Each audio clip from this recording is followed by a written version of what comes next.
Halo semuanya, saya Selamat Ramadi, peserta Latsar CPNS tahun 2022, golongan 3, kelompok 3, angkatan 2, BPSDM Provinsi Bengkulu. Kali ini saya akan menampilkan video tentang aku, Smart ASN, dan instansiku.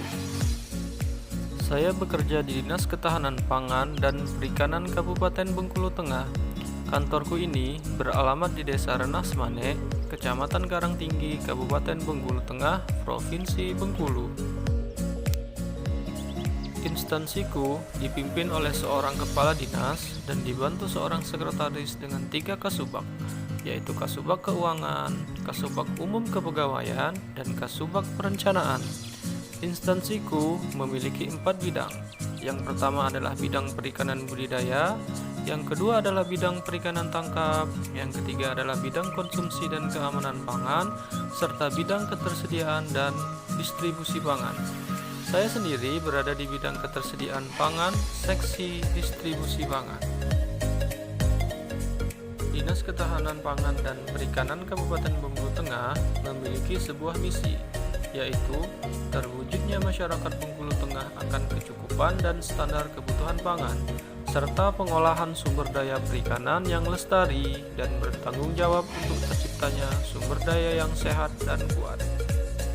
Dinas Ketahanan Pangan dan Perikanan Kabupaten Bengkulu Tengah mempunyai 8 misi.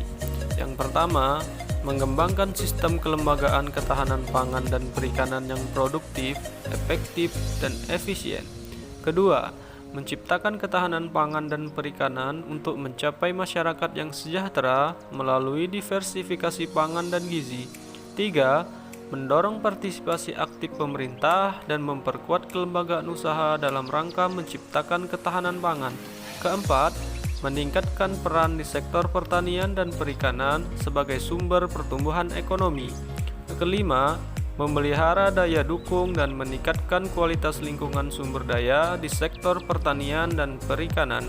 Keenam, meningkatkan kecerdasan dan kesehatan masyarakat, petani, nelayan, serta peningkatan konsumsi pangan.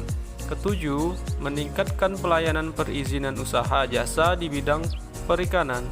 Kedelapan, meningkatkan pendapatan masyarakat nelayan dan pendapatan asli daerah dari sektor perikanan.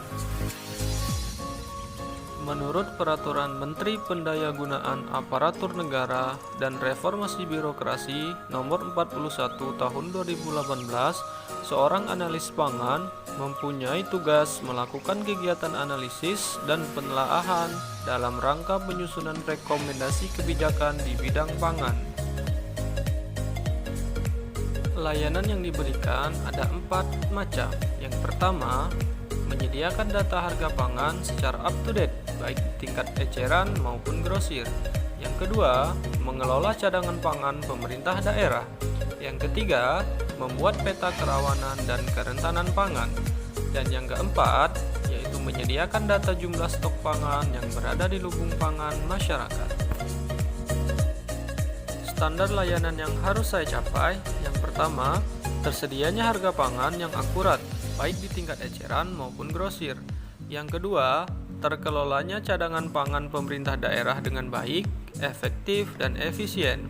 Yang ketiga, tersedianya peta kerawanan dan kerentanan pangan setiap tahun. Yang keempat, tersedianya jumlah stok pangan di lumbung pangan masyarakat. Tugas pokok dan fungsi saya sebagai seorang analis pangan itu berkaitan langsung dengan 3 misi instansi. Yang pertama, mengembangkan sistem kelembagaan ketahanan pangan dan perikanan yang produktif, efektif, dan efisien. Yang kedua, mendorong partisipasi aktif pemerintah dan memperkuat kelembagaan usaha dalam rangka menciptakan ketahanan pangan.